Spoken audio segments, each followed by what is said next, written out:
Здравствуйте, наши дорогие бабушки и дедушки! От имени педагогов и учеников Назарбаев интеллектуальной школы города Караганда хотим сердечно поздравить вас с Международным днем пожилых людей. Этот праздник – символ уважения ко всем пожилым людям планеты.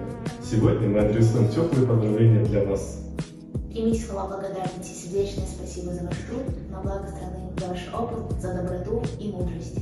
Желаю вам крепкого здоровья и долголетия, душевного тепла и внимания, хорошего настроения и оптимизма. Особый день в календаре октябрь месяц начинает. Сегодня пожилых людей всех от души мы поздравляем.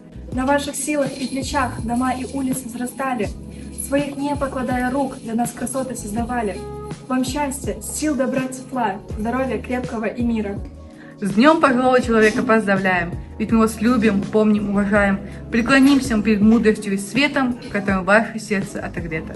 Желаем только крепкого здоровья. Пусть дни ваши будут наполнены любовью. Желаем вам поддержки и внимания сквозь время и любое расстояние.